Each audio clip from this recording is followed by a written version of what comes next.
What if humanity has never truly been free to shape its own destiny? What if every step forward we have taken, every spark of discovery, every surge of progress, has been quietly measured, allowed, or denied, not by us, but by something else? Before we go further, I'd love to know, what time of day are you watching this? Night, morning, or somewhere in between?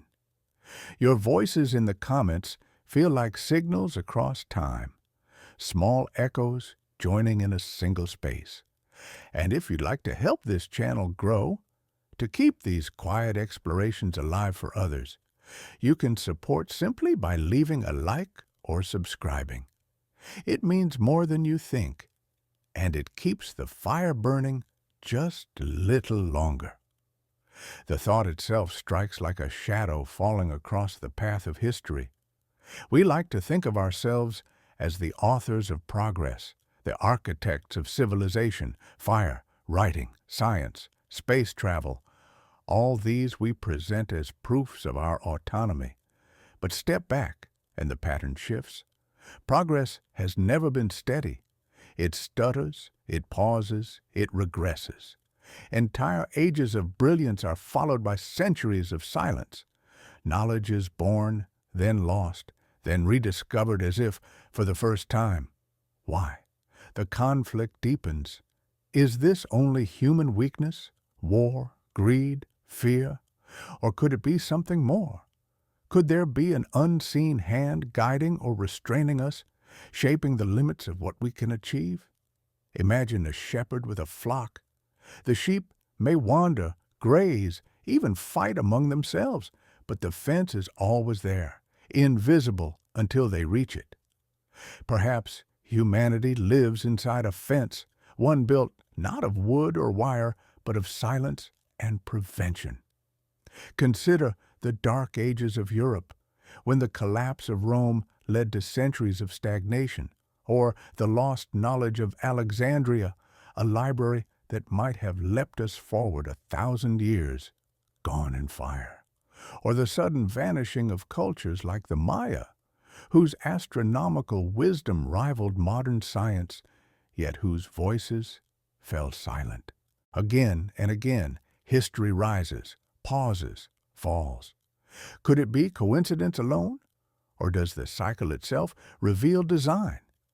Here comes the mini-climax, the unsettling possibility that progress is not a free climb, but a staircase with doors that open only when someone else turns the key. We move forward, but only so far. We invent, but only what is permitted. We explore, but only the paths left open to us. Beyond that, the way is sealed by forces we do not see and perhaps cannot even imagine. This thought is not meant to alarm, but to open a space of wonder. If we are being stopped, then who stops us and why? Is it protection to keep us from destroying ourselves with knowledge too great? Is it control to keep us in our place? Or is it part of a greater rhythm of the universe, where no civilization is ever truly free, but all are guided toward a destiny beyond their understanding? As you drift deeper into this quiet documentary, let these questions rest with you. They do not need answers tonight. They are companions, small sparks in the dark, reminding us that progress itself may not be ours alone. Progress feels like a straight line when we tell the story of humanity. Fire, agriculture, writing, the wheel, machines, electricity, the digital age. We arrange these moments like beads on a string, convincing ourselves that each invention led naturally to the next. But step closer, and the line breaks. Progress is not steady. It rushes forward, then stalls. It flourishes, then collapses. Why does it never move at the rhythm we expect?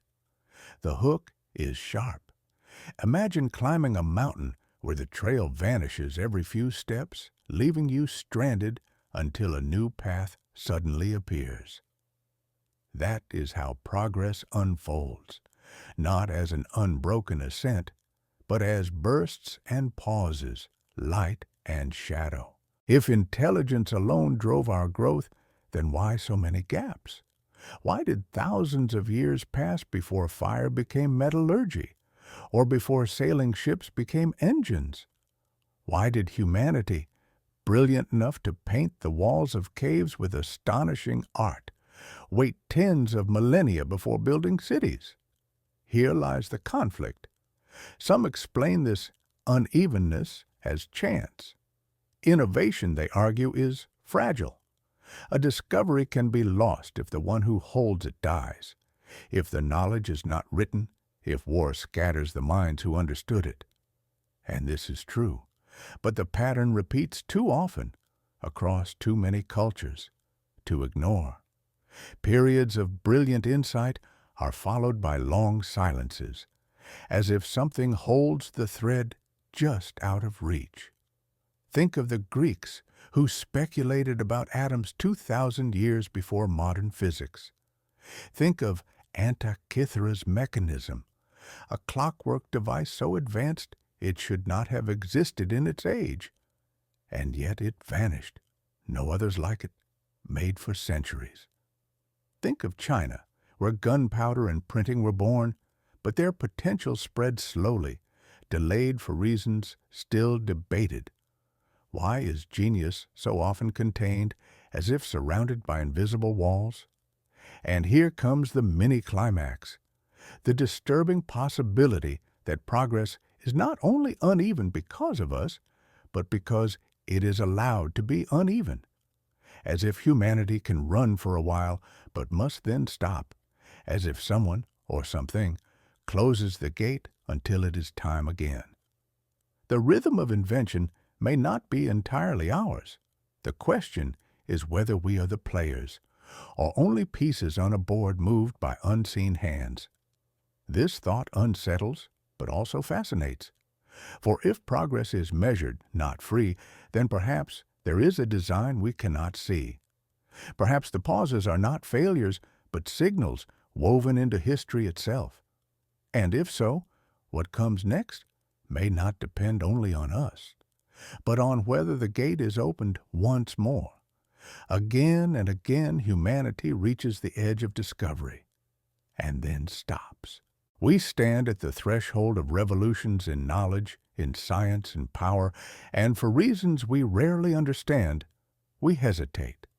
The invention is glimpsed, then forgotten. The path forward is clear, yet no one walks it. Why? The hook presses sharply. Steam power was not born in the 18th century.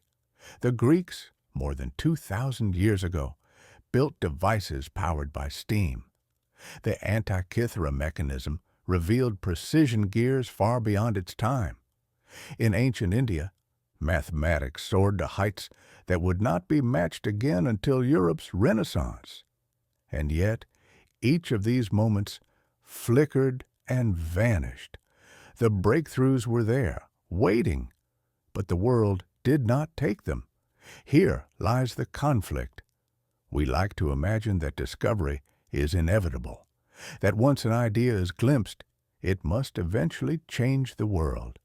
But history shows otherwise. Many inventions never leave the minds of their makers. Many revolutions never begin, though their seeds were ready. Why does humanity stall on the very edge of transformation?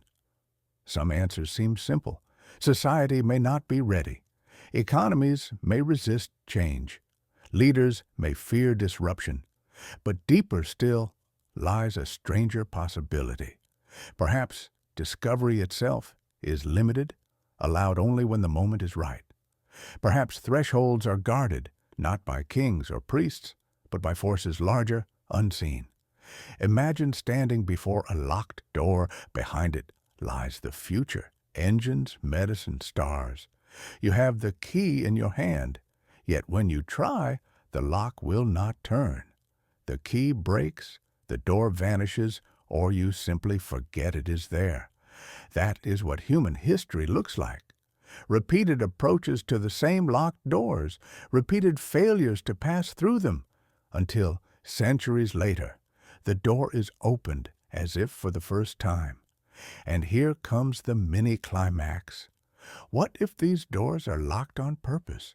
What if humanity is allowed only so much progress at once, as if by design? The Greeks could not keep their steam engines. The Mayans could not hold their astronomy. Rome could not protect its concrete. Each stopped on the threshold, as if a hand closed the gate before they could step through. This thought unsettles because it challenges our faith in inevitability. We believe progress is unstoppable, that once seen, it cannot be unseen. But history proves otherwise. We stop, we forget, we lose. And the question is, why? Is it only weakness? Or is there something beyond us ensuring we never move too far ahead, too fast? Perhaps our age, too, is just another threshold. We look at artificial intelligence, genetic power, cosmic exploration, and think the future is ours. But history whispers caution. Doors can close. Progress can halt. And sometimes it halts not because we fail, but because we are stopped. When we speak of forces stopping progress, it is tempting to imagine something external, hidden powers, cosmic watchers, unseen architects of history. But perhaps the first and most effective hand that restrains us is our own. Humanity itself may be the wall that limits its steps forward. The hook cuts in. For every invention that changed the world, there were countless others delayed, suppressed, or destroyed, not by fate, but by human choice. Consider Galileo, silenced for pointing his telescope toward the stars. Consider medical pioneers whose discoveries were ridiculed or forbidden because they clashed with tradition. Consider the countless thinkers whose work was buried by politics, religion, or fear. Again and again, the enemy of progress has not been the impossible. It has been us. Here lies the conflict. We long for discovery, yet we fear it. Progress promises change, but change threatens power. Rulers fear losing control, religions fear losing authority, markets fear losing stability, and so discoveries are hidden, books are burned, ideas are ridiculed until forgotten. We do not need mysterious forces to explain why progress halts. Humanity is fully capable of building its own cage, but the problem runs deeper than authority. Even ordinary people resist progress. We fear what we do not understand. We cling to what is familiar. We hesitate before the unknown, even when the unknown could save us. Consider how long it took for simple medicine, hand washing, anesthesia, vaccines to be accepted. The knowledge was there, but the fear was greater. And here comes the mini-climax. Perhaps the greatest limiter of progress is not external at all. It is the human heart, beating with contradiction. We dream of the stars, but we fear losing the ground beneath our feet. We imagine futures of abundance, but we cling to scarcity because it feels safe. We open doors, then slam them shut ourselves, convincing one another that the time is not right, that we are not ready, that the cost is too high. This thought unsettles because it is harder to confront than an external enemy. If someone else is stopping us, then one day we might resist. But if we are stopping ourselves, then the battle is within. Fear, greed, pride, the hunger for power, these have been enough to silence countless discoveries. And yet, this thought also offers a strange comfort. If we are the ones holding the leash, then perhaps we can loosen it.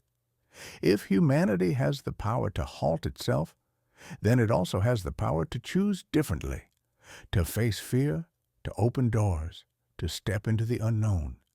The same heart that trembles before progress can also reach for it with courage. So perhaps the true question is not whether someone stops us, but whether we will stop ourselves again. And if so, what would it take for us to finally let go? If humanity is not its own limiter, then the question turns outward. What if it is not fear, not politics, not ignorance that halts us, but something beyond us? What if every pause, every forgotten discovery, every broken thread of knowledge has been arranged by forces we cannot see? The hook strikes with unsettling clarity. When we look at the rhythm of human history, it feels almost too patterned. Bursts of brilliance, sudden collapses, long silences, and then another rise, like a story told in chapters. But who writes the story? Could it be that humanity is not the author at all, but the subject of a narrative shaped by others? Here lies the conflict. To imagine hidden hands controlling our growth challenges our deepest belief that we are free. We see ourselves as pioneers, inventors, explorers. But if unseen forces govern when and how far we can progress, then our freedom is an illusion. We may think we decide when to reach for the stars, but perhaps we are allowed to do so only when the gatekeepers open the door. Speculations abound. Some imagine advanced civilizations older than ours, watching us with quiet care. Perhaps they see us as children, not ready for the power we seek, and so they limit us until we can grow. Others imagine experimenters running tests with humanity as the subject, turning dials, setting boundaries, measuring what happens when progress is withheld or released. Still others think of cosmic laws or universal balances, forces that prevent any one civilization from moving too quickly to preserve harmony in the larger design. And here comes the mini-climax, the chilling thought that every leap we make, fire, writing, flight, nuclear power, may not be ours alone. Each may have been permitted, timed, granted when the conditions aligned. And when the next door does not open, no matter how ready we feel, it may be because the gatekeepers have chosen silence. This idea unsettles because it strips us of control. If someone else decides when progress comes, then our destiny is not in our hands. And yet, it also fascinates because it hints at a larger order. Perhaps our struggles, our pauses, our frustrations are not failures, but signs that we are part of something vast, unseen, beyond comprehension. So the question lingers, if someone or something is stopping us, then what do they want from us? Are they protecting us, testing us, or simply observing? And if the doors to the future are truly locked by others, will we ever hold the key ourselves? Across the span of human history, some civilizations did not fade slowly into weakness. They burned brightly, and then suddenly were gone. Their disappearance feels like more than misfortune. It feels like interruption, as though their story was cut short by forces stronger than their will to continue. The hook comes sharp. Imagine walking through the silent ruins of the Maya. Their pyramids still rise above the jungle, their observatories still align with the stars, their calendars still baffle us with precision. But their voices are gone. Their cities, once alive with tens of thousands of people, stand empty. No plague, no conquest, no single reason explains it. They vanished in the midst of brilliance. The Indus Valley civilization offers another example. They engineered vast cities with plumbing and sanitation systems that rivaled later Europe. Their streets ran straight, their bricks were standardized, their society astonishingly organized. Yet, at the height of their sophistication, they collapsed. The rivers shifted, the climate changed, but the swiftness of the fall suggests more than nature. It feels as though their progress hit an invisible ceiling and could go no further. And then there was the Bronze Age collapse, when powerful societies across the Mediterranean, Mycenaeans, Hittites, Egyptians, all crumbled within a century. Trade routes fell silent, writing systems vanished, literacy nearly disappeared. It was as if someone had turned out the lights across half the world, plunging humanity into darkness after centuries of advancement. Here lies the conflict. We are told these were coincidences: drought, invasion, famine, disease. And yet the pattern repeats too often, too precisely. Civilizations rise, flourish, and then stop. The world resets, knowledge scatters, progress stalls. Is this merely history's rhythm, or is it intervention? And here comes the mini-climax. Perhaps the most dangerous moment for a civilization is not its birth, but its brilliance. When it shines too brightly, when it moves too far, too fast, something steps in: nature, chance, or something beyond. The fall may not be punishment, but prevention, a way to keep progress within boundaries, ensuring no one society leaps beyond what is allowed. This thought unsettles, but it also humbles. We look at the ruins and see tragedy, yet perhaps we should also see continuity. The silence of the Maya, the fall of the Indus, the collapse of the Bronze Age, all these opened the way for new beginnings, for new civilizations to rise. Their end was not the end of humanity, but part of the cycle that brought us here. And so the ruins whisper two truths at once: nothing lasts forever, and nothing ends completely. What disappeared was not lost. It was transformed into the foundation for what came next. What if progress is not truly ours to shape? What if everything we call discovery, invention, or innovation is already written into a script that we unknowingly follow? This is the unsettling thought behind the idea of the scenario, that humanity is not a free actor, but a character inside a story designed by others. The hook lands with weight. From fire to flight, from writing to quantum physics, we see ourselves as explorers. Yet, what if we are more like readers, turning the pages of a book already written? Every breakthrough, every revolution, every leap into the unknown would not be discovery, but revelation, the uncovering of something scripted long before we were here.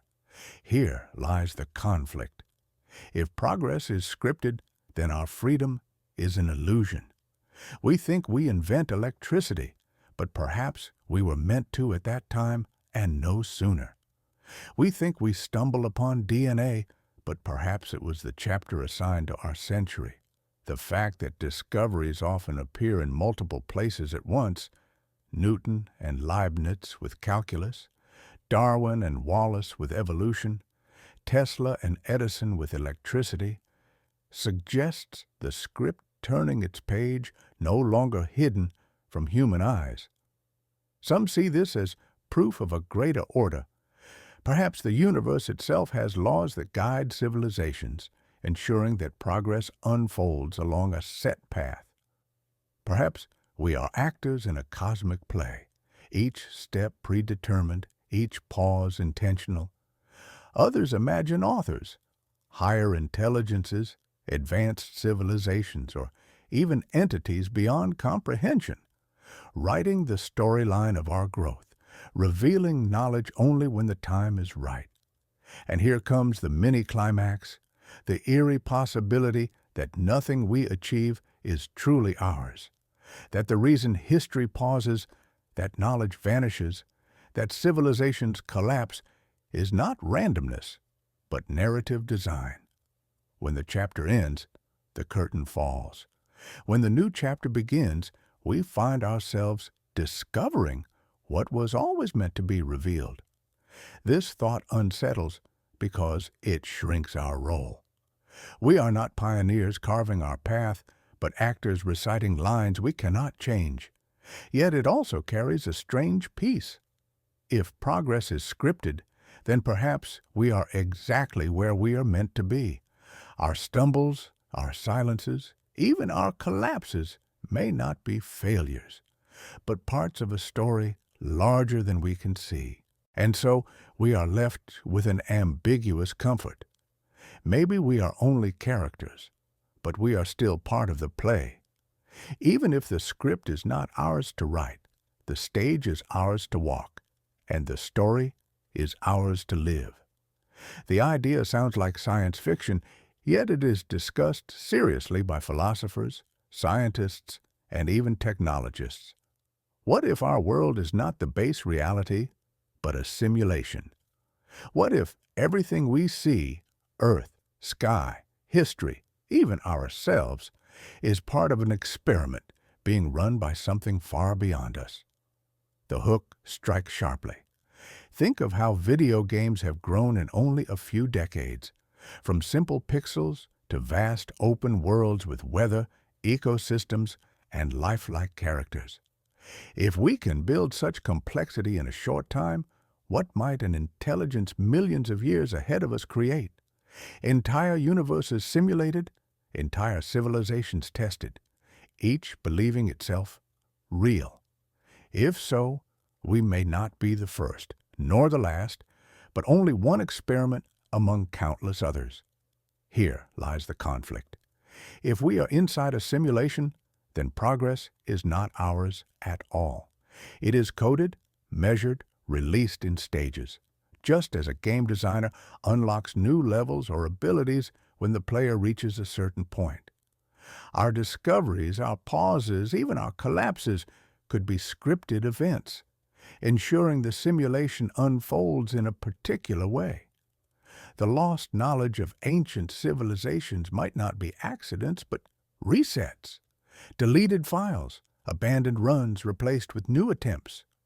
Some argue this explains the strange rhythms of history, why civilizations rise, flourish, then fall as if on cue, why knowledge seems to appear in multiple places at once, why our universe itself feels so finely tuned, balanced on impossible constants. If this is a simulation, then the rules are not natural, but programmed. We are not evolving randomly. We are following code. And here comes the mini-climax, the unnerving possibility that every time we feel close to breakthrough, whether in energy, medicine, or even artificial intelligence, we may be pressing against the limits of the simulation. Perhaps progress halts because the system cannot allow us to go further.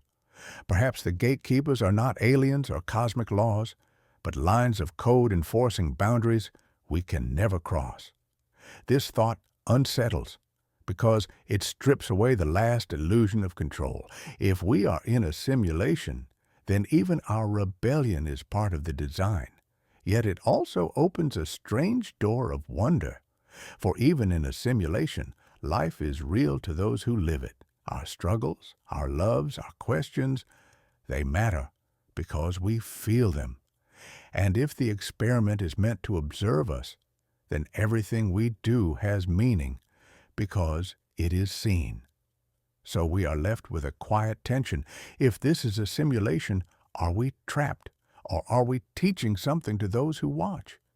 And if we are being tested, will we ever know the purpose, or only live our part until the program decides to end? If progress is not free, then the next question emerges naturally. Who or what would want to hold us back, and why? To imagine unseen hands shaping the boundaries of human development is unsettling enough. To wonder at their motives is even more haunting.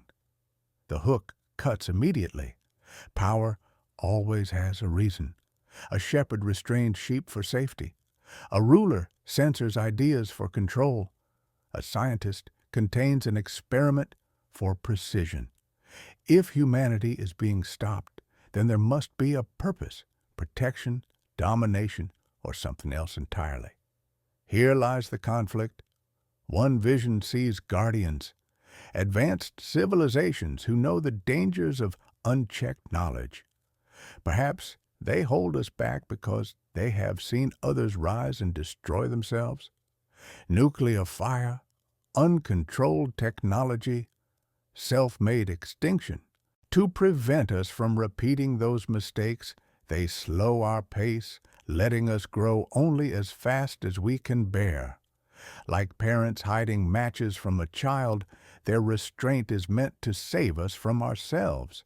But another vision is darker. Perhaps the ones who stop us are not protectors, but controllers. They may see us as resources, not children. Our creativity, our labor, our very existence may serve their purpose. And to keep us useful, they restrain us, preventing us from gaining too much power, too much freedom. The cage, then, is not mercy, but ownership. There is yet a third possibility. Perhaps no one restrains us out of kindness or cruelty, but out of curiosity. We may be an experiment, observed for how we behave under limits.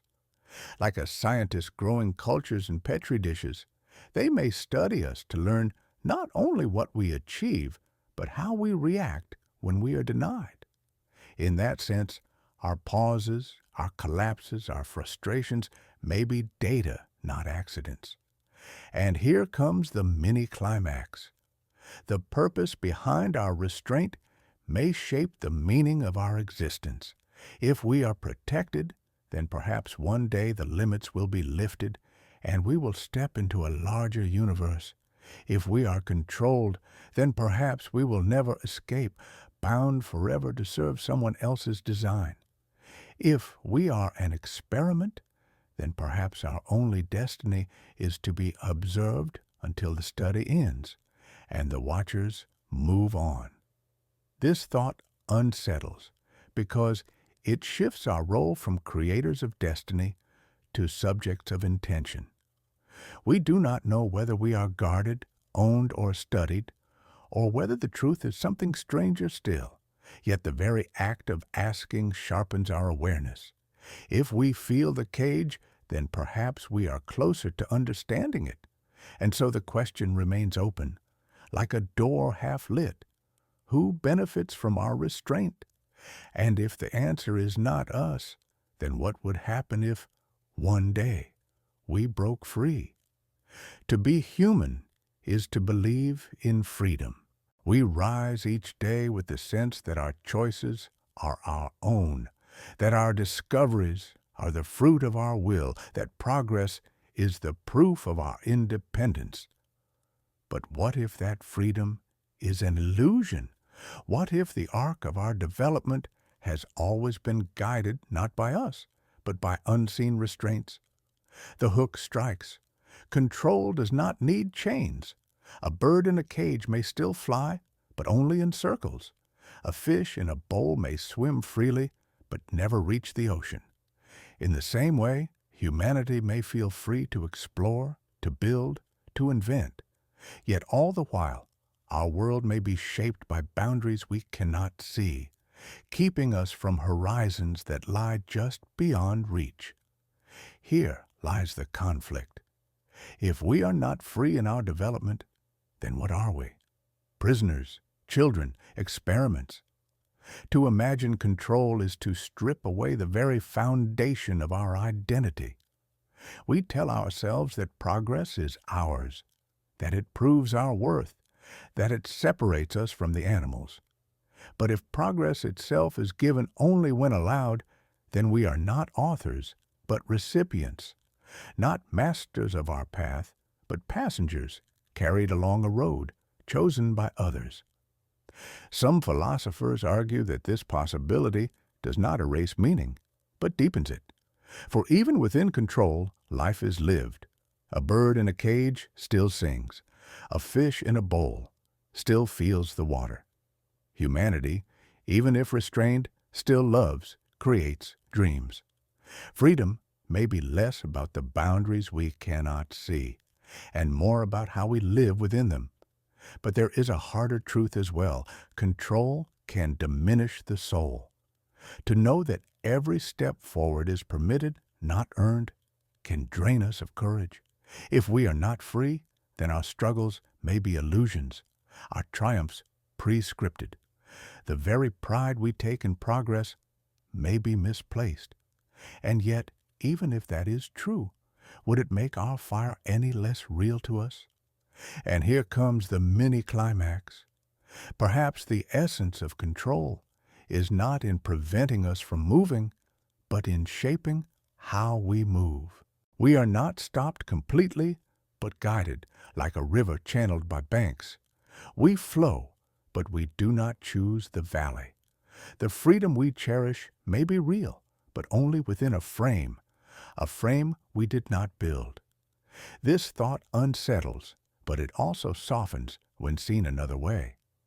If freedom is always relative, then perhaps our task is not to demand the impossible, but to live fully within what we have. Even in control, there is space to love, to wonder, to question. Perhaps the deeper freedom lies not in breaking the cage, but in knowing it is there and choosing how to sing inside it. If there are forces that restrain humanity, then how might they do it? One answer lies not in silence or pause, but in conflict. War has always been the great interrupter of progress, the blade that cuts through the threads of discovery and scatters them into ash. The hook opens sharply. Think of how many times knowledge has burned on the battlefield, libraries consumed in fire, scholars killed or scattered, cities reduced to rubble before their ideas could spread. The fall of Rome was not only the fall of an empire, but the fall of roads, of plumbing, of medicine, of literacy itself. The Mongol invasions erased centuries of learning across Asia and the Middle East. The Second World War unleashed technology, but also destroyed entire generations of thinkers who might have taken humanity farther. Here lies the conflict. War does not only destroy, it also creates. The very engines of conflict, metallurgy, chemistry, rocketry, computers, have often given us breakthroughs that peace did not. The irony is bitter. In killing one another, we accelerate certain discoveries, yet in the fire of war, we lose so much more. The question is whether war is a natural chaos born of our own flaws, or whether it is something more deliberate, a lever of control. Imagine for a moment that wars are not random, that just as plagues can reset populations, wars can reset knowledge. Each time humanity pushes too far, conflict erupts, erasing what might have been, keeping us within invisible limits. The brilliance of one generation is drowned in blood, leaving the next to begin again, slower, smaller, safer. And here comes the mini-climax, the haunting thought that war itself may be a tool of restraint, that the greatest tragedies of human history may not be accidents of politics, but instruments of design. If so, then the soldiers on the battlefield are not only fighting for land or power, they are enacting a mechanism that holds back the tide of progress itself.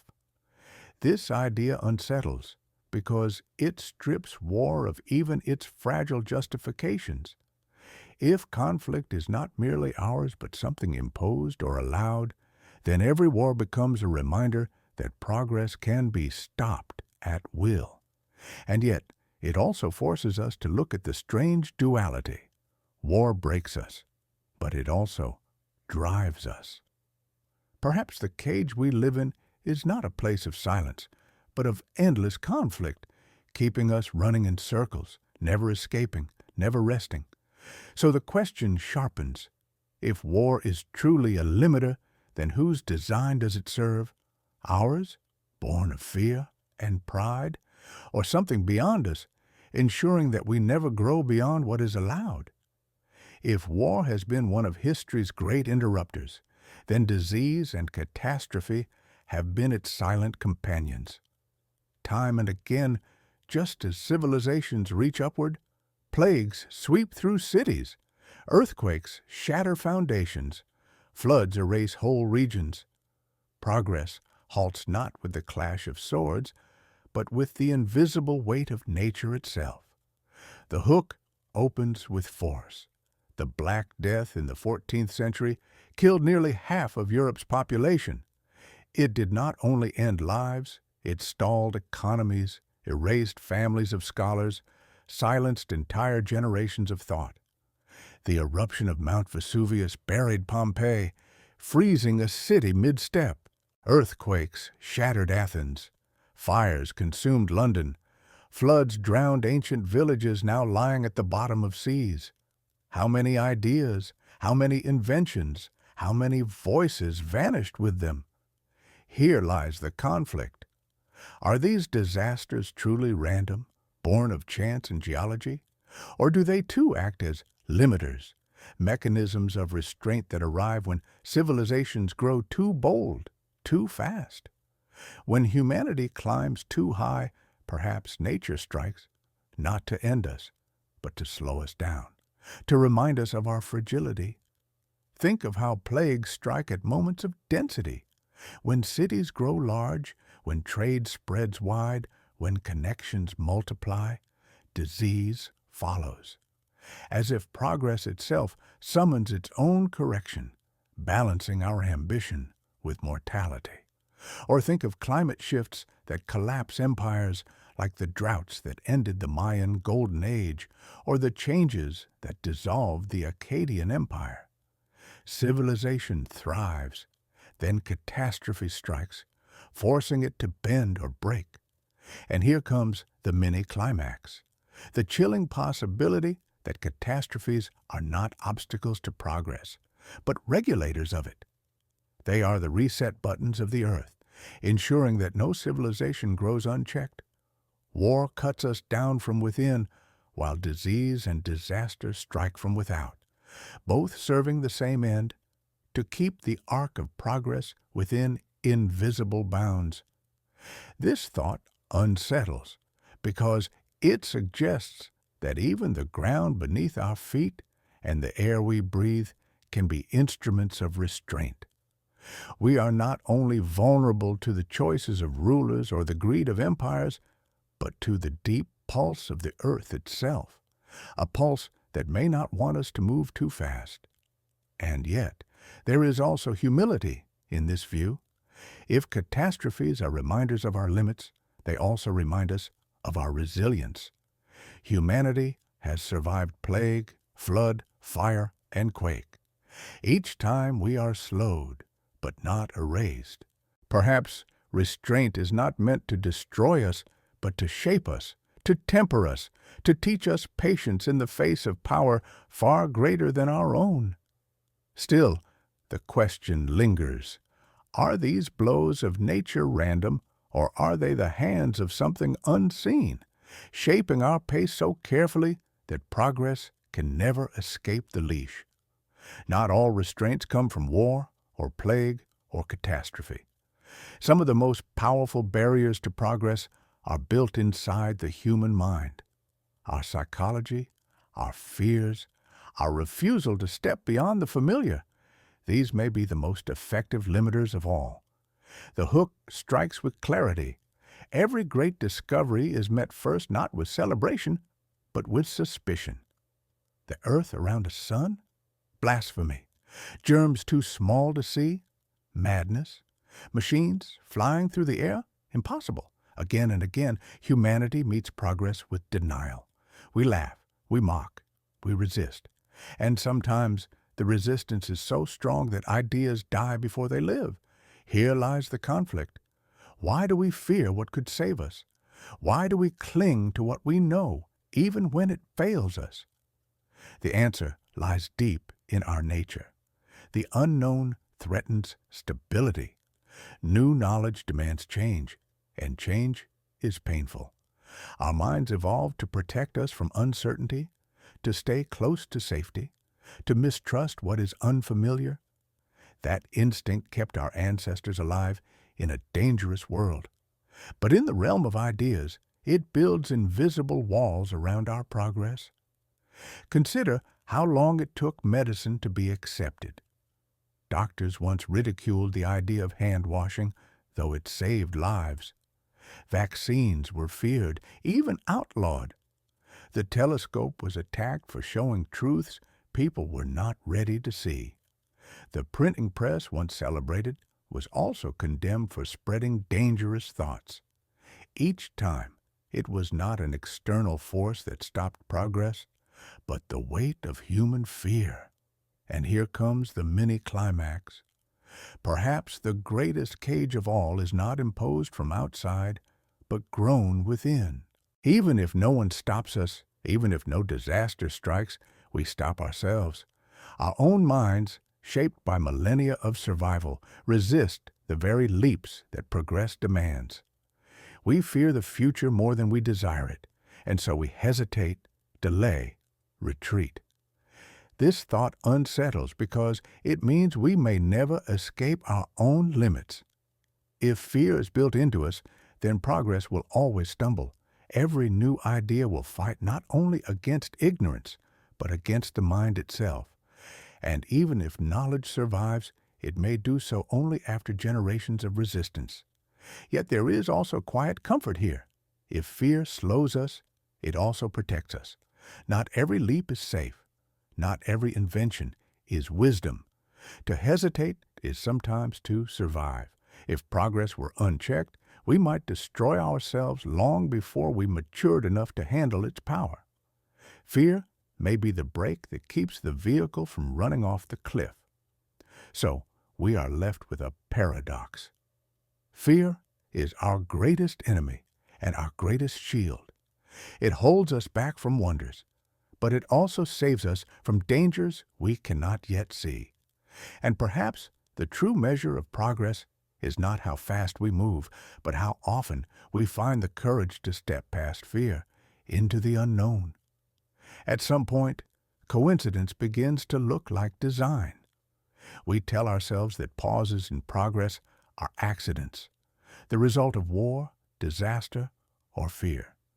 But what if these pauses are not random interruptions at all? What if they are the framework itself, the structure within which humanity is meant to grow? The hook presses in. Imagine looking at history not as a broken chain, but as a carefully measured rhythm.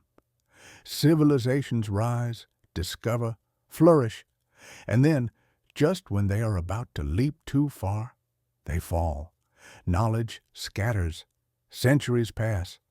Then another rise begins, another burst of brilliance, another collapse. The pattern repeats so often, it feels less like chaos and more like a system at work. Here lies the conflict. If progress is a system, then humanity is not the driver, but the passenger. We are placed on a track that bends and curves beyond our vision. When we accelerate too quickly, brakes are applied. When we stall, a push moves us forward again. The illusion of freedom remains, but the larger rhythm is beyond our control. Consider how progress itself seems distributed. No single civilization holds all the keys. The Egyptians built monuments of stone. The Greeks laid foundations of philosophy. The Chinese mastered paper and printing. The Arabs carried knowledge of mathematics and medicine. Europe sparked the industrial age. Each carried the torch, but none carried it alone. As if progress is designed not to gather in one place, but to scatter, to balance, to prevent any one society from leaping too far ahead. And here comes the mini-climax, the unsettling idea that the stops of history are checkpoints. They are not failures of humanity, but instructions of the system. They ensure that knowledge grows only so fast, that power is distributed, that no one moment exceeds the limits allowed. The pauses are not mistakes. They are rules. This thought unsettles because it changes the way we see ourselves. If the stops are part of a system, then even our most brilliant ages, Greece, Rome, the Renaissance, the digital revolution, are only chapters written into a larger script. We are not breaking free when we invent. We are following the timing of the system itself. And yet, there is also a strange reassurance in this. If progress is a system, then perhaps it has a purpose. Perhaps the stops are not punishments, but safeguards. Perhaps the cycle is meant not to frustrate us, but to guide us toward something we cannot yet see. Still, the question sharpens. If this is a system, then who built it? And what lies beyond its rules, waiting at the end of the track? We speak of progress as though it is our highest desire, the flame that drives humanity forward. But is it truly what we want? Or is progress something we claim to pursue, while in truth we fear it, resist it, and sometimes even reject it? The hook lands firmly. When electricity was first introduced, people feared it would poison the air. When railroads spread across the land, there were protests that the human body could not withstand such speeds. When computers arrived, many declared them useless, toys for scientists. Time and again, we stand at the door of progress and hesitate. If progress is so central to us, why do we so often greet it with doubt? Here lies the conflict. Progress promises comfort, health, exploration, knowledge. Yet it also demands sacrifice. Old ways must die. Certainties must be abandoned. Each leap forward brings disruption to economies, to traditions, to the balance of power. For every person who embraces progress, there are others who cling to what they know. And sometimes the resistance is strong enough to stall the advance for generations. Perhaps the deeper truth is that humanity is divided. Part of us longs for the stars, for the unknown, for endless discovery. But another part longs for the familiar, for the safe, for the steady rhythm of life unchanged. Progress is not only about invention, it is about transformation, and transformation is never easy. And here comes the mini-climax. What if the real limiter of progress is not an external force, nor even catastrophe, but the fact that not all of us want it? What if, deep down, we desire stability more than change? In that case, the stops in history may not be imposed upon us. They may be chosen, collectively, unconsciously, by a humanity that is not ready to take the next step. This thought unsettles because it forces us to look inward. We cannot blame the gods or the universe or mysterious watchers for every pause. Sometimes it is us. We slow ourselves, not out of weakness, but out of choice. Perhaps progress feels like a burden as often as it feels like a gift. And yet, there is a quiet comfort here as well. If we do not always want progress, then maybe we do not always need it. Maybe progress is not an endless climb to infinity, but a balance between movement and rest, between discovery and preservation. Humanity may pause not because it is stopped, but because it chooses to breathe.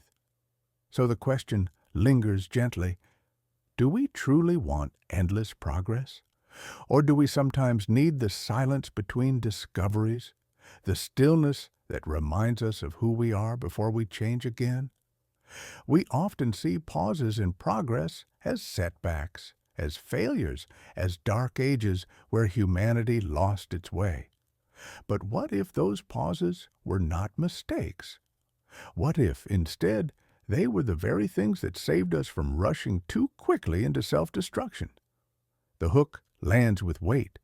Fire gave us warmth, light, protection. But in the wrong hands, it also brought devastation. Gunpowder expanded empires but also leveled cities. Nuclear energy powers homes, yet also holds the potential to end civilization. Every leap forward is double-edged, carrying salvation in one hand and catastrophe in the other. What if the pauses in progress are not obstacles, but safeguards, giving us time to learn, to mature, before we wield the next blade? Here lies the conflict. Humanity has always been cleverer than it is wise. We discover before we understand. We build before we can control. The ancient Greeks dreamed of flight, but had no idea how to manage the skies. Medieval alchemists searched for transformation, yet lacked the ethical frameworks to handle such power. Even today, we race ahead with technologies that change the fabric of life itself. Artificial intelligence, genetic engineering, weapons that could end nations. And yet, do we have the wisdom to use them? Imagine if nuclear technology had been discovered in the Roman age. Without global communication, without diplomacy, without any shared system of restraint, the first empire to wield such power might have annihilated the world. Or imagine if genetic engineering had been born in the Middle Ages, where superstition and fear ruled thought. The results could have been terrifying. Sometimes, not having knowledge may be the only thing that prevents catastrophe. And here comes the mini-climax. Perhaps history's pauses are not accidents at all. Perhaps they are breathing spaces, allowing wisdom to catch up to discovery. Without those silences, we might have destroyed ourselves long before we reached the modern age. The Dark Ages, the forgotten centuries, the times when invention slowed, maybe they were not losses, but gifts. This thought shifts the perspective. To be held back is frustrating, but perhaps necessary. Like a child forbidden to play with fire until they understand its danger, humanity may be given time to grow before each new power arrives. In that sense, the pauses in progress may not be barriers, but protection, not the denial of our future, but the preservation of it. And so, there is a quiet comfort here. If we sometimes feel caged, maybe it is because freedom too soon would have burned us alive. Perhaps the universe, or forces within it, know better than we do when we are ready. And perhaps the very pauses we curse are the reason we are still here to ask these questions tonight. We often imagine restraint as something negative, a barrier, a cage, a denial of freedom.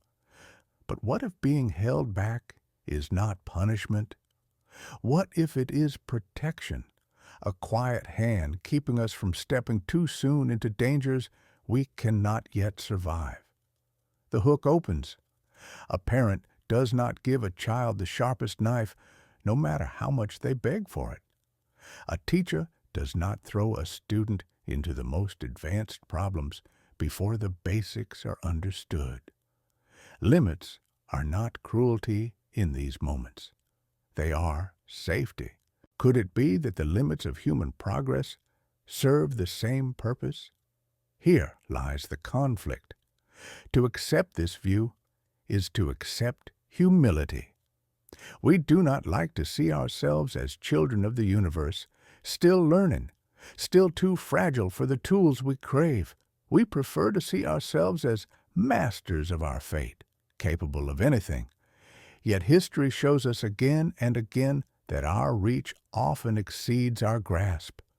We invent, and then we misuse. We discover, and then we weaponize. Without boundaries, we might have ended long ago. Consider the story of nuclear power. In less than a century, it gave us both the ability to light entire cities and the power to destroy them in an instant. Humanity stumbled into this knowledge before it had built the wisdom to handle it. For decades, the world lived in the shadow of annihilation. And even now, the danger remains.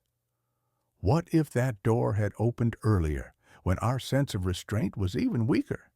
The cost could have been unimaginable. And here comes the mini-climax, the possibility that our pauses in progress are shields, not chains. That when knowledge vanishes, when discoveries are delayed, when civilizations collapse, it may not be failure, but design. A design meant to protect us from ourselves.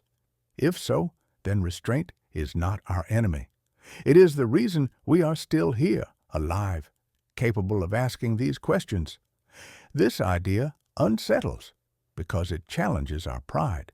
It tells us that we are not yet ready for everything we desire, that our wisdom lags behind our curiosity, but it also offers hope.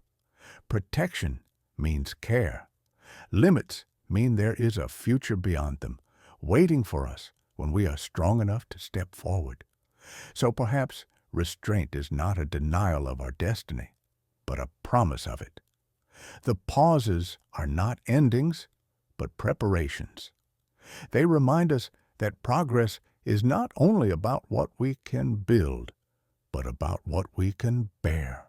And in that light, every silence in history becomes less a tragedy and more a sign that someone or something believes we are worth saving.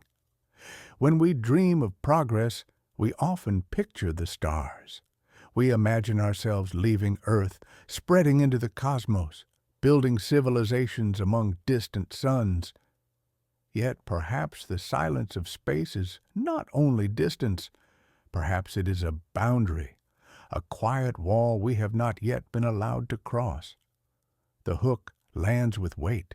For all our brilliance, we remain tied to this small planet. We have split atoms, mapped genomes, created machines that think.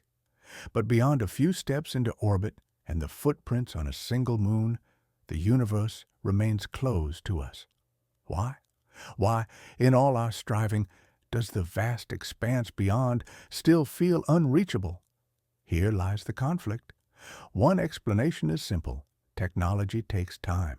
The stars are far. The challenges are immense.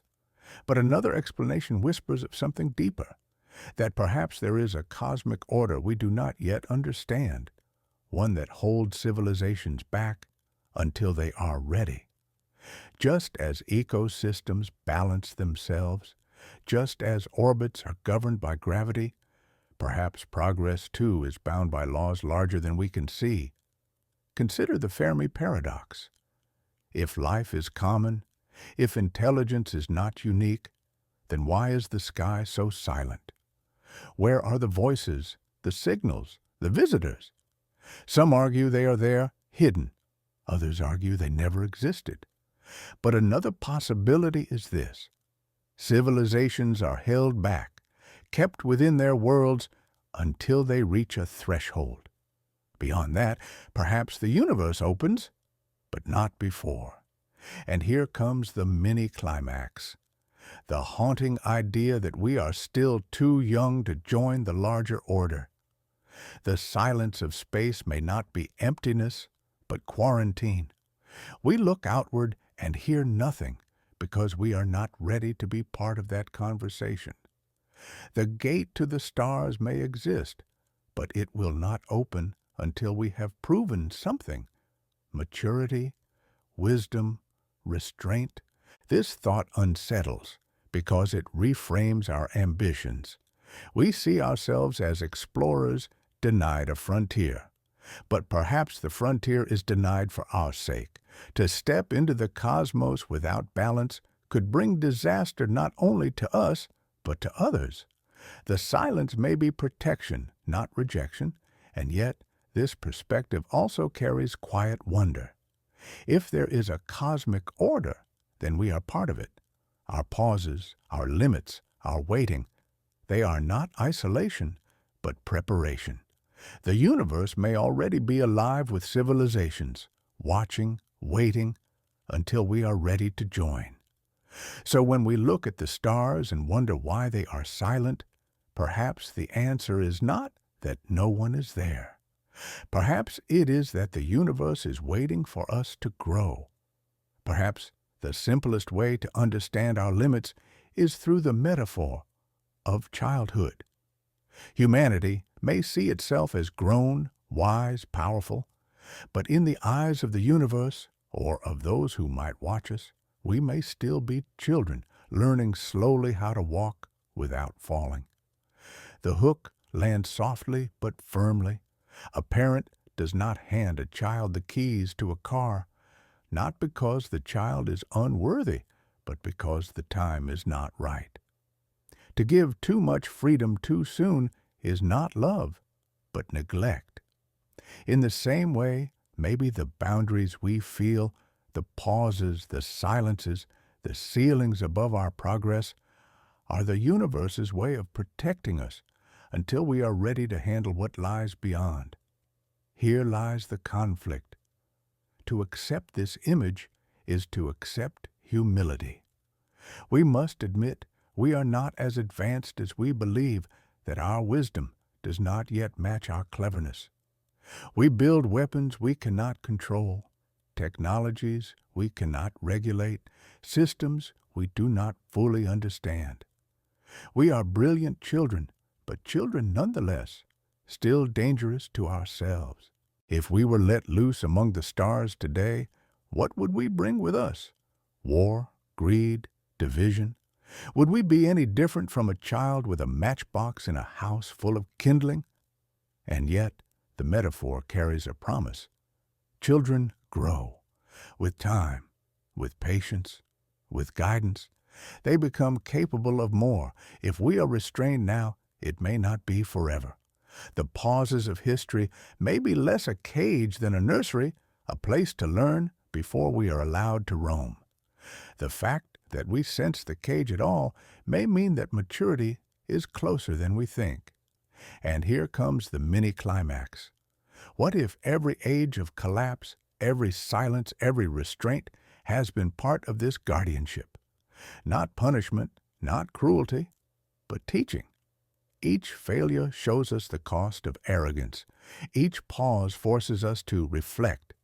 Each loss humbles us. In that way, humanity grows not only in knowledge, but in wisdom, the true measure of readiness. This thought shifts the weight of the question. Instead of asking, "Who stops us?" we might ask, "What must we learn before the restraint is lifted?" If progress is delayed, it may be because we have not yet proven that we can handle what comes next. The task before us is not to break free, but to grow. And so there is quiet comfort here. If we are children of the universe, then perhaps we are not alone. Perhaps there are elders watching, patient and unseen, waiting for us to come of age. And when that day comes, when humanity finally shows not just brilliance but wisdom, perhaps the gates will open and the stars will no longer be silent. Have you ever felt déjà vu, that strange sensation that you have lived a moment before, though reason insists it cannot be true? Now imagine that same feeling applied not to a single instant, but to the whole of history. What if progress itself is a kind of déjà vu, repeating steps as though the script has been rewritten again and again? The hook strikes clearly. Knowledge is not always new. Again and again, discoveries emerge, are lost, and then re-emerge centuries later, as if rediscovered for the first time. The Greeks spoke of atoms 2,000 years before modern science. Ancient engineers built machines whose precision rivaled modern clocks. Maps hint at knowledge of continents long before they were officially charted. Why does humanity so often circle back, treading old ground as if reliving forgotten lives? Here lies the conflict. If progress were a straight line, such repetitions would not exist.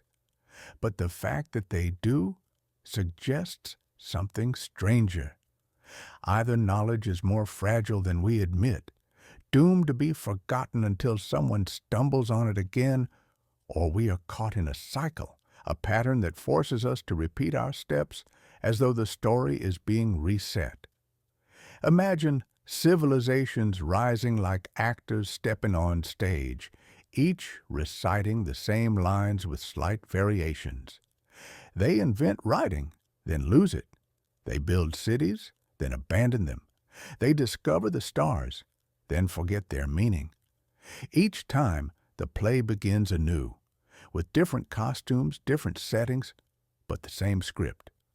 What if progress is déjà vu because humanity is not moving forward, but circling inside a loop? And here comes the mini-climax, the unsettling possibility that history is not simply recorded, but overwritten. When we reach too far, when we break too many rules, perhaps the script is reset. Civilizations collapse, knowledge vanishes, and the cycle begins again.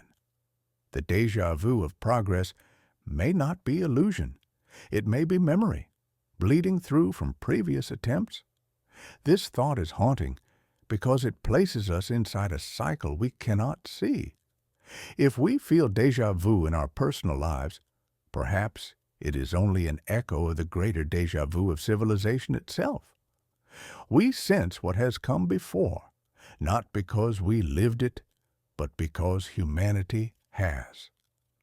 Our lives may be threads woven into a tapestry that has been unraveled and rewoven countless times. And yet, there is quiet fascination in this vision. If we are repeating steps, then maybe each repetition teaches us something new. Perhaps the script changes slightly each time, guiding us closer to something greater. Déjà vu may not be a trap, but a clue, a whisper that we have been here before, and that we might yet go further. So the question lingers. If progress is déjà vu, how many times have we lived this story already? And how many times will we live it again before the cycle finally breaks? Progress is not only a question of speed, it is also a question of freedom. At the heart of our story lies a contrast that defines humanity itself. Are we free to shape our future, or are we guided, restrained, controlled by forces we cannot resist? The hook strikes sharply. Freedom is the banner under which humanity marches. We celebrate explorers who crossed oceans, inventors who defied tradition, thinkers who broke dogma. To us, progress and freedom feel inseparable. And yet, history suggests otherwise. Again and again, progress seems less like an open horizon and more like a path with walls, curving in ways we do not choose.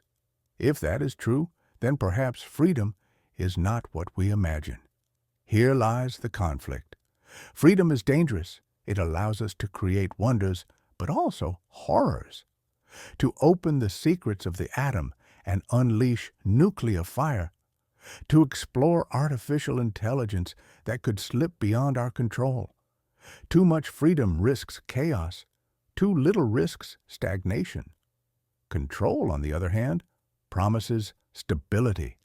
It prevents leaps too fast, too reckless. But it also denies us the very essence of what it means to be human, the power to choose, even to choose wrongly. The tension between freedom and control plays out in every era. Empires rise by enforcing order, then collapse when the weight of control suffocates innovation. Revolutions burst forth in the name of freedom, only to devolve into chaos that demands new control. The cycle repeats. Freedom ignites, control contains, neither ever holding dominion forever. Could it be that this cycle itself is not random, but designed? And here comes the mini-climax, the unsettling thought that the very progress we cherish may depend on the balance between freedom and control, a balance not chosen by us, but imposed. We are given freedom only in fragments, control only in doses, enough to keep us alive, but never enough to let us escape the system. This thought unsettles because it leaves us powerless in the contrast. If freedom is only ever partial, then perhaps we never truly touch it. And if control is always present, then perhaps every leap we take is measured, approved, permitted. Yet at the same time, it leaves us with a choice of perspective. If freedom and control are both illusions, then maybe what matters is how we live within them, whether we rage against the walls or learn to dance inside them. So the question sharpens and remains unresolved. Is humanity truly free, shaping its path through courage and curiosity? Or are we controlled, moving along invisible lines drawn long before us? The answer may decide not only how we see progress, but how we see ourselves. What if all of human history has taken place inside a cage so vast, so carefully designed that we mistake it for freedom? We invent, we build, we dream, but every time we push against the invisible walls, we are turned back as though the limits were always waiting for us. The hook cuts in immediately. Imagine a bird born inside a cage large enough to fly within. It stretches its wings, soars from one end to the other, and believes itself free. Only when it strikes the bars does it realize the truth. Humanity, too, may be flying inside such a cage, believing the sky is open, unaware of the walls that contain us. Here lies the conflict. The cage of civilization is not made of iron or stone. Its walls are silence, erasure, catastrophe, fear. Knowledge appears and disappears as though stolen. Civilizations rise and fall as though instructed. Inventions pause on the threshold of discovery. If all these are the bars of a cage, then our history is not freedom, but containment. Consider the moments when we seem closest to escape, the leap into space only to stall at the edge of our own orbit, the mastery of energy only to confront the dangers of nuclear fire, the growth of artificial intelligence only to meet warnings that it must be slowed. Again and again, progress touches the walls of the cage, and the walls hold firm. And here comes the mini-climax, the disturbing idea that the cage is not simply a metaphor, but a reality.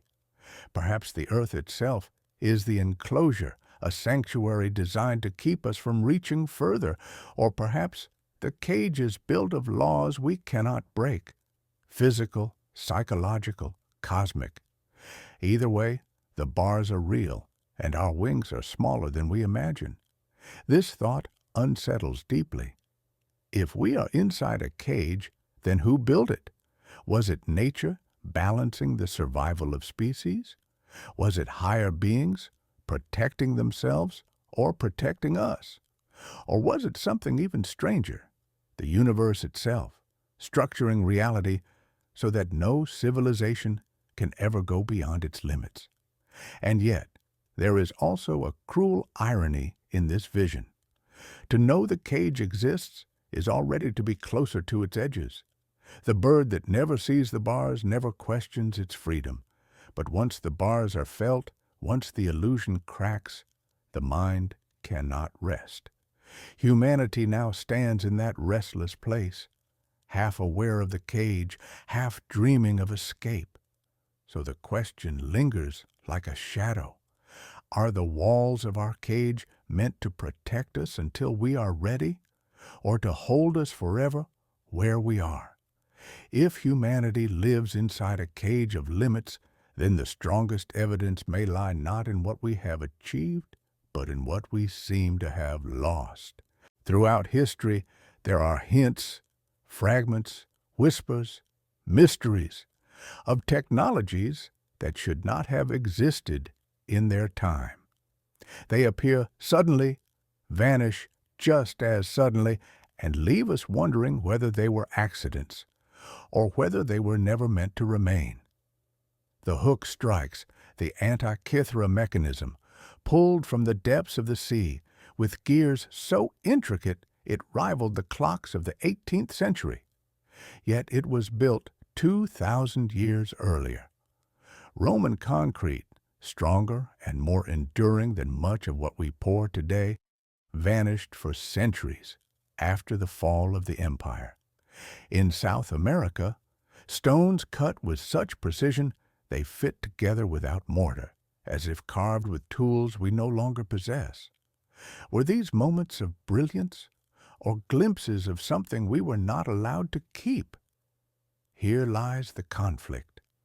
If these technologies were natural products of human genius, then why were they lost? Why did no one preserve them, spread them, build upon them?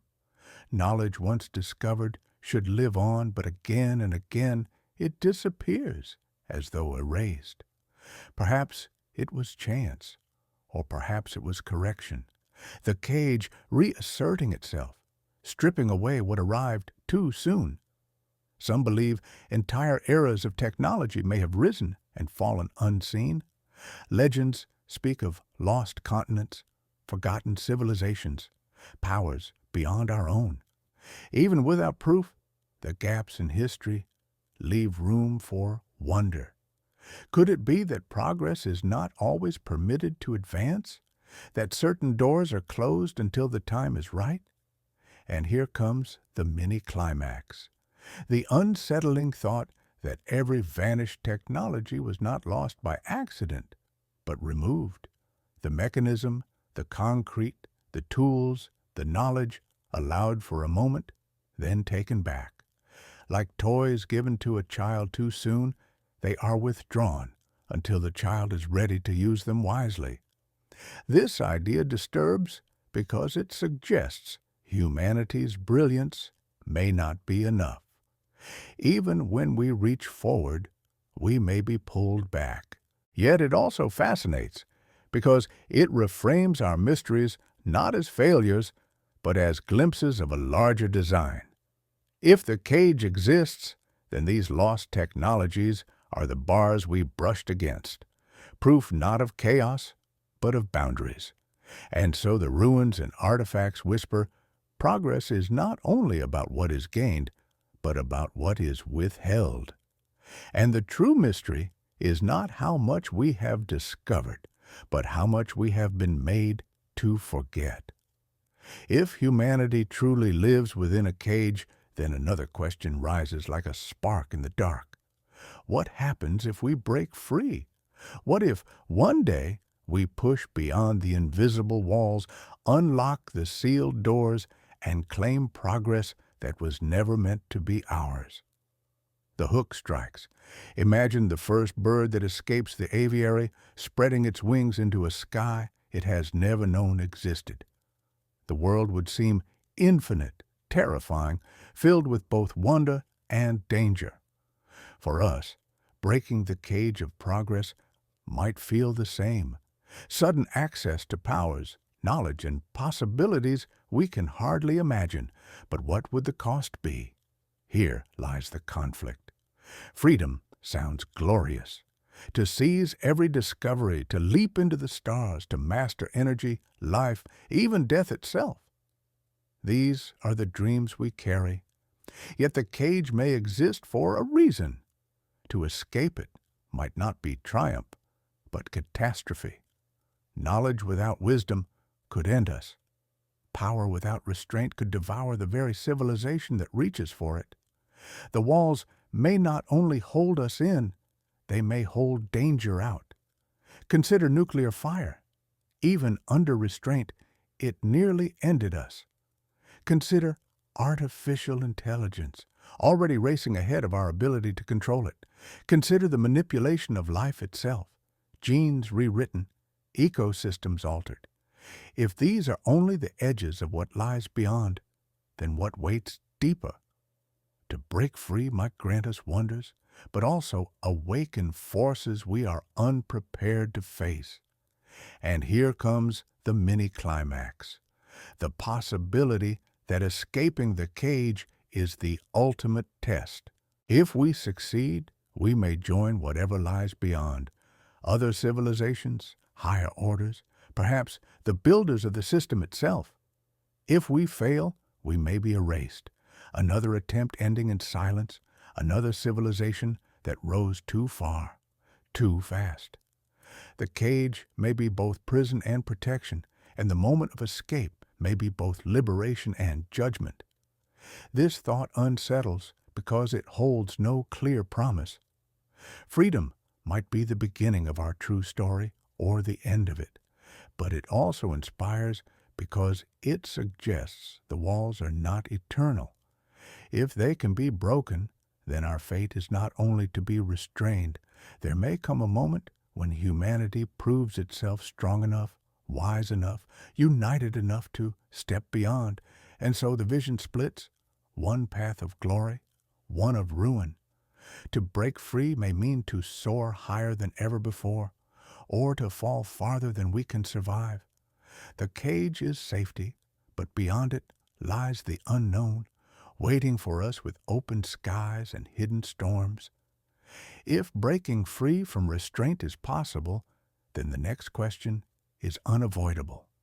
What dangers wait on the other side? Freedom sounds like triumph, but it may also be the beginning of perils greater than any we have known. The hook opens sharply. Humanity often imagines the unknown as paradise. We dream of infinite energy, interstellar travel, cures for every disease, control over time itself. But what if the cage protects us from truths we are not meant to face?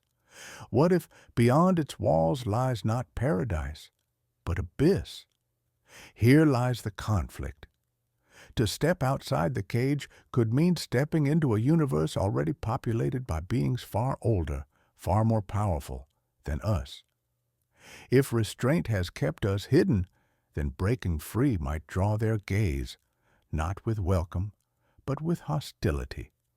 A species that has only just learned to control fire may not be ready to stand in the company of gods.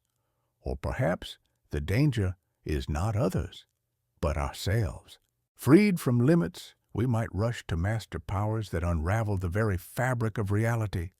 Imagine minds that no longer die, but expand endlessly. Imagine weapons that do not merely destroy cities, but planets. Imagine a species with infinite hunger and no walls to contain it. The same brilliance that allows us to build could push us into collapse. The cage, for all its frustrations, may be the thin barrier between us and annihilation. And here comes the mini-climax, the chilling possibility that civilizations which broke free before us are gone. They soared too quickly, reached too far, and fell into silence. Perhaps the Fermi paradox, the great emptiness of the cosmos, is not absence, but graveyard.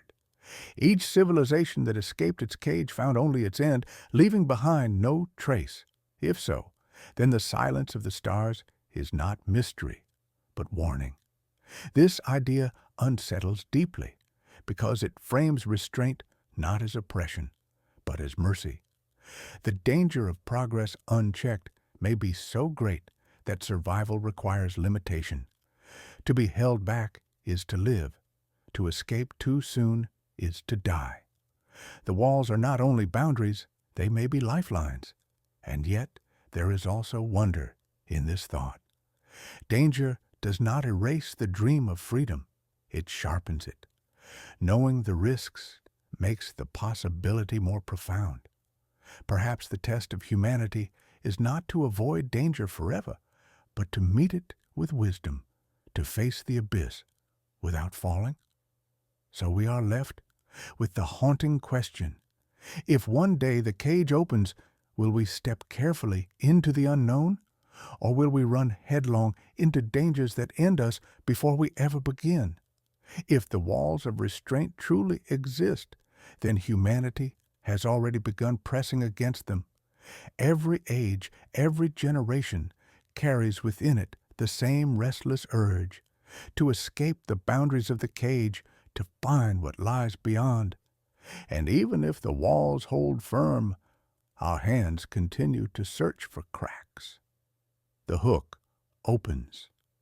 Think of the stories we tell ourselves, myths of flight long before airplanes, tales of immortality before medicine, dreams of machines that think before computers.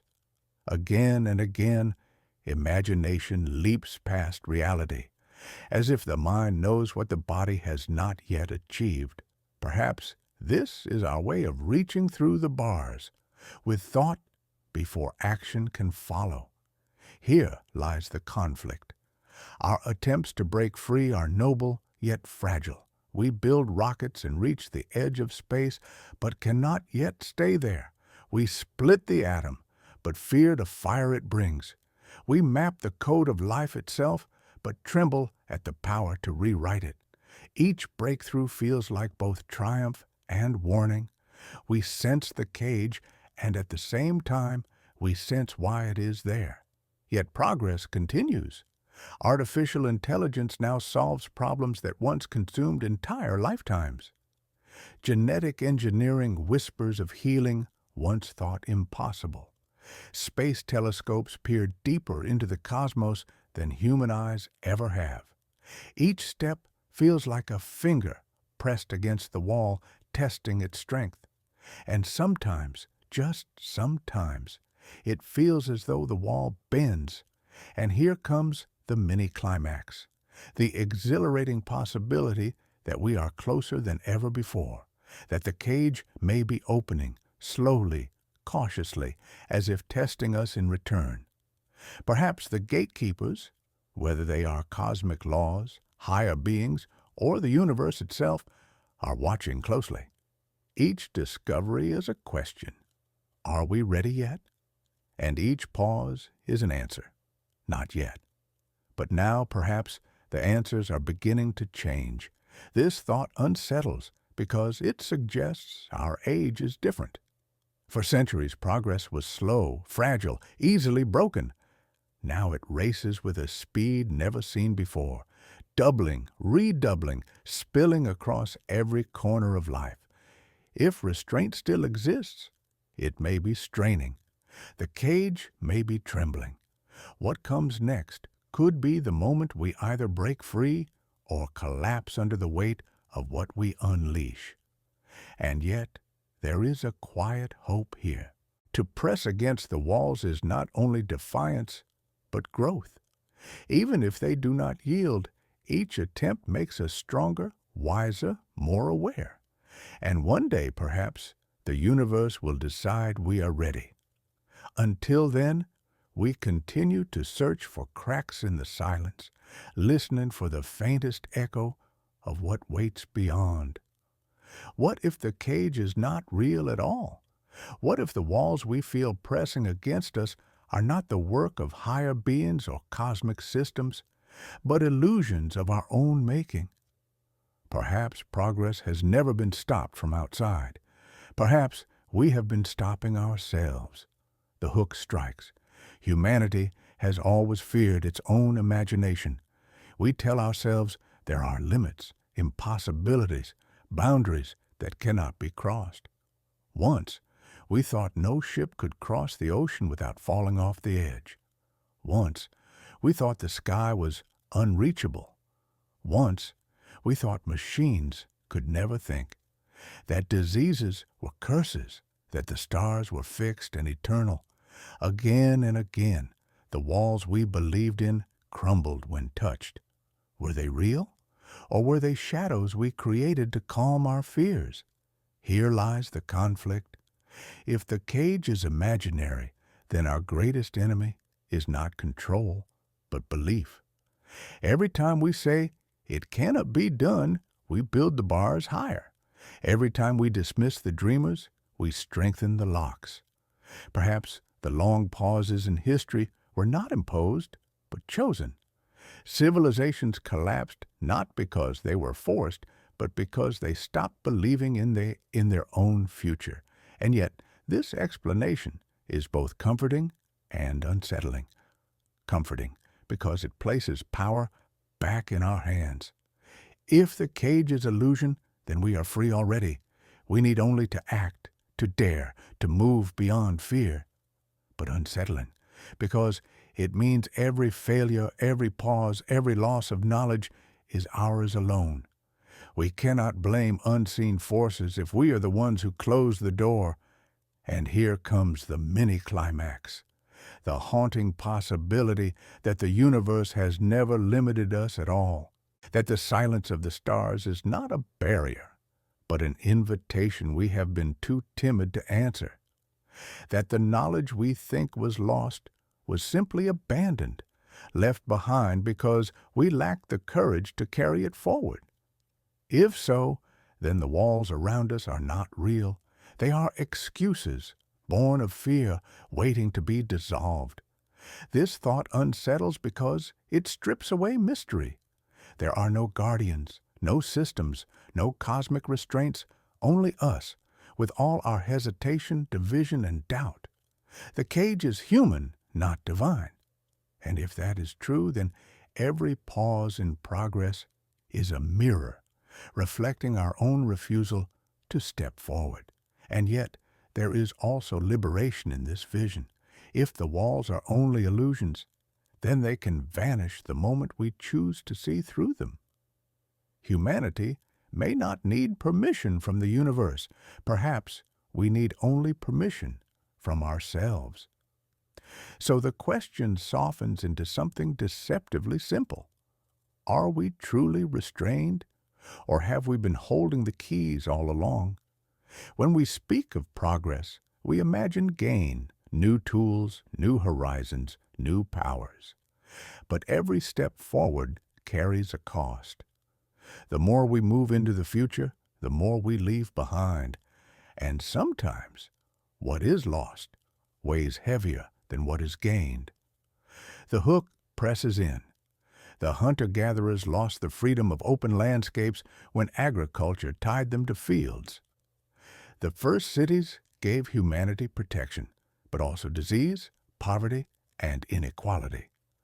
The Industrial Revolution brought light and speed, but also soot, hunger, and the crushing weight of machines. Progress gives, but progress also takes, always without exception. Here lies the conflict. We chase progress as though it is treasure waiting at the end of a path. But what if progress is also a trade, and the price we pay is ourselves? Each invention changes how we live, how we think, how we relate to one another. We gain technology, but we lose traditions. We gain comfort, but we lose resilience. We gain connection, but we lose silence.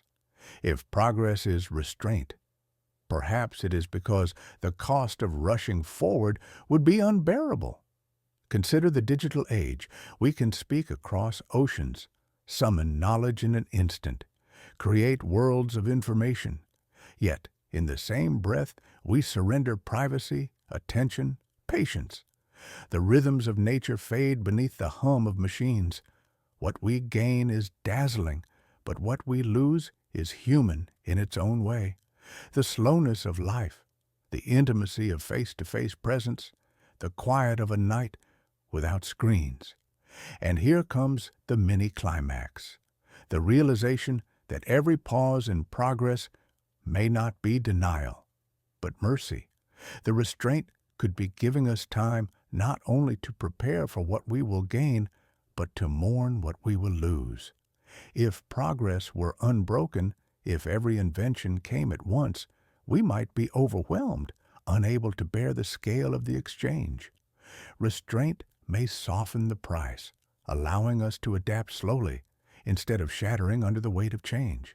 This thought unsettles because it reframes the dream of progress as a story of sacrifice.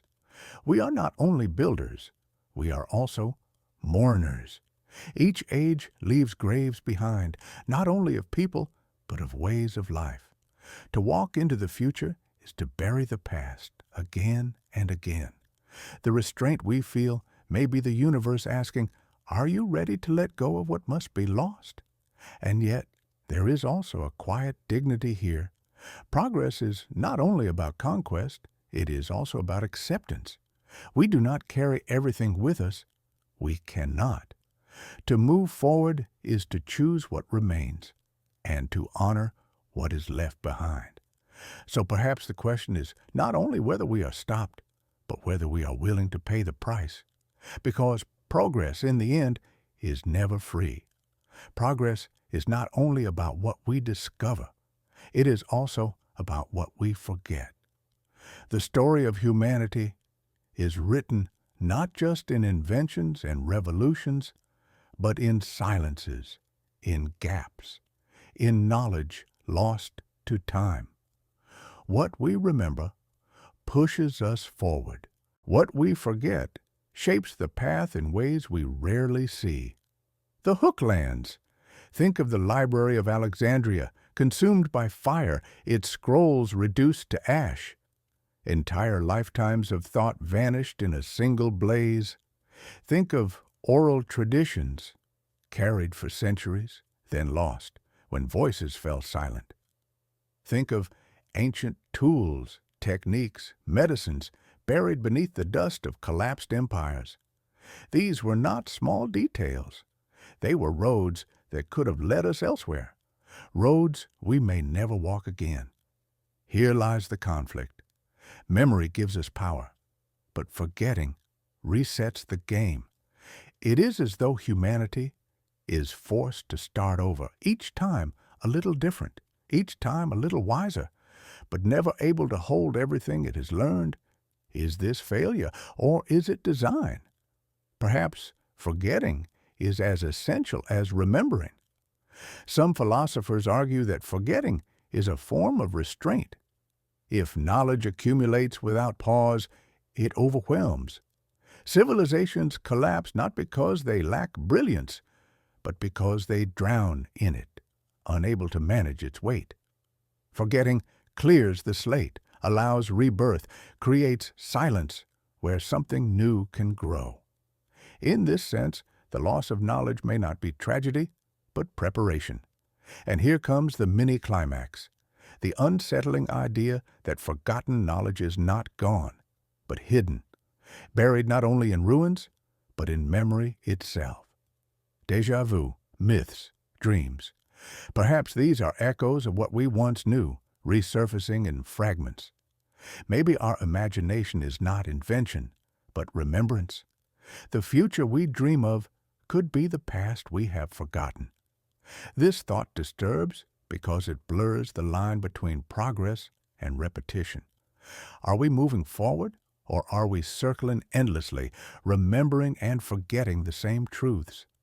If knowledge is withheld, erased, or lost, then who or what decides what remains? Are we victims of chance, or subjects of a system that decides what must be remembered and what must be forgotten? And yet, there is wonder here too. Forgetting may hurt, but it also gives us the chance to rediscover, to feel the joy of invention, the thrill of revelation. If everything were remembered, nothing would ever feel new. Perhaps forgetting is not only loss, but gift, the gift of wonder, again and again. So the question lingers softly. Is forgetting our greatest weakness, or our quiet teacher guiding us down paths we would never have chosen if we remembered everything? If forgetting shapes the past, then what happens when forgetting ends? Humanity now stands at the threshold of technologies that could preserve memory forever. Databases that never decay, machines that never forget, digital minds that can carry the weight of centuries. But would endless memory be a blessing or a curse? The hook presses in. Today, a single hard drive can store more than all the words written in antiquity. Artificial intelligence can sift through oceans of information, finding patterns no human could see. One day, we may not lose knowledge at all. We may preserve every discovery, every thought, every memory across endless generations. But in gaining this power, we may lose something essential. Here lies the conflict. Forgetting has always been part of our rhythm. It clears space for rebirth, for creativity, for rediscovery. Without it, humanity may be trapped in its own past, unable to escape the weight of what has come before. Imagine a world where every mistake, every cruelty, every wound is recorded forever, inescapable, always present. Memory could bind us more tightly than forgetting ever did. At the same time, the promise is dazzling to end the cycle of loss, to hold on to every invention, every piece of wisdom, every fragile flame of knowledge that once slipped away. The cage of progress may finally crack if nothing is forgotten, if every generation begins not from ashes, but from the full inheritance of those before. For the first time, humanity could climb without falling back. And here comes the mini-climax, the realization that such a world would be utterly unlike our own. We would no longer be shaped by silence, but by endless echoes. Progress would no longer be measured in leaps and collapses, but in a steady climb without pause. Yet what would it mean to be human in such a world? Would creativity survive without forgetting? Would wonder survive when nothing is ever new? This thought unsettles because it forces us to ask what makes life meaningful. Is it the permanence of memory or the fragility of it? If nothing is ever lost, perhaps nothing is ever reborn. But it also inspires because the end of forgetting could free us from the cycles that have bound us for so long. No more dark ages, no more vanished wisdom, only ascent, higher and higher. So the question becomes a paradox. Would perfect memory free us from restraint, or create a new kind of cage, a prison not of loss, but of weight? The future may bring us the power to remember everything. The deeper question is whether we should. We often ask whether restraint is an obstacle, a cage that denies us our true destiny. But what if restraint is not an enemy at all? What if it is part of the very path that leads us to wisdom, a teacher as old as time, shaping us through patience and limitation? The hook strikes gently but firmly. Every child learns through boundaries. Do not touch the fire. Do not step too close to the edge. The rules feel harsh, unfair, even cruel. Yet without them, the lessons would come in pain or death. Could it be that the pauses of history serve the same role? Boundaries that seem unjust, but protect us from a destruction we cannot yet understand. Here lies the conflict. To see restraint as guidance requires humility. Humanity prefers to think of itself as sovereign, capable, ready for anything. But history tells a different story. Time and again, we have grasped powers without knowing how to use them wisely. We create weapons before we create peace. We build technologies faster than we build ethics. Restraint, then, may not be theft. It may be mercy, slowing us until wisdom catches up. Think of the seasons. Growth does not happen in endless summer. There is also winter, where life sleeps, where the soil rests, where stillness prepares for rebirth. Without winter, the land would exhaust itself. Without pauses, progress may do the same. The dark ages, the forgotten centuries, the times when invention falters. Perhaps these are the winters of history, not failures, but rhythms of renewal. And here comes the mini-climax, the possibility that restraint itself is the hidden wisdom of the universe, that every silence is not absence, but preparation, that every collapse is not failure, but compost for new growth. The pauses are not against us. They are for us, even if we cannot see it in the moment. This thought unsettles because it asks us to accept limits as meaningful, not accidental. It challenges our pride, our hunger to control everything. Yet it also offers peace. If restraint has purpose, then we are not lost when progress halts. We are learning, waiting, preparing. The silence is part of the song. So perhaps the question is not, how do we escape restraint? But what is it teaching us? If the universe slows us, it may be because wisdom is not measured in speed, but in readiness.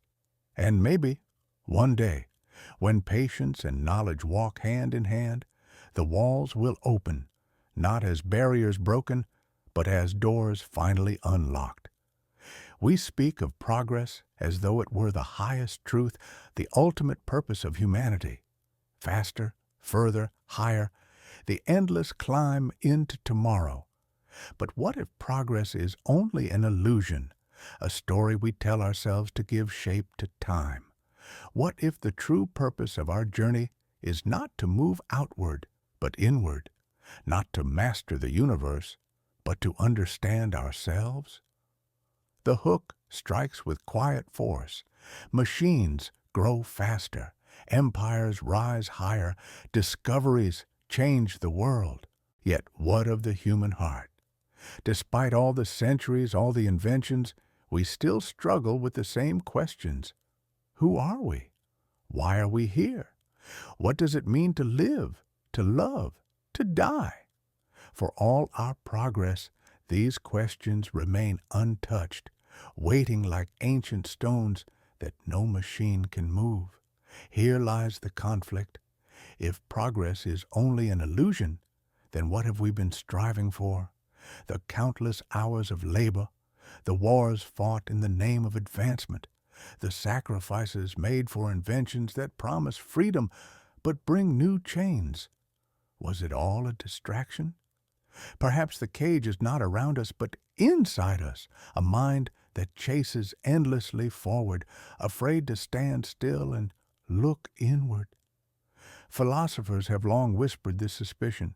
From the Stoics of Rome to the mystics of the East, the message repeats, progress is not measured in machines, but in wisdom. To know the stars is wondrous, but to know the self is divine. And yet, humanity often chooses the outward climb over the inward journey, building towers to the sky while leaving the depths of the soul unexplored.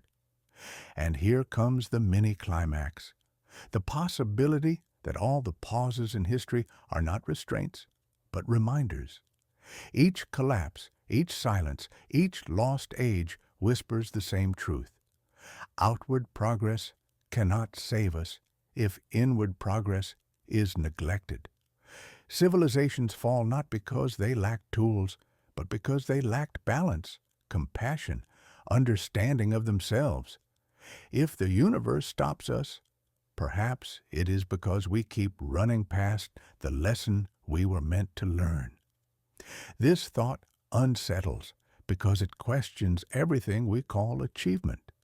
If progress is illusion, then our monuments are mirages, our victories hollow. Yet it also softens the heart. For if the true journey is inward, then nothing is lost.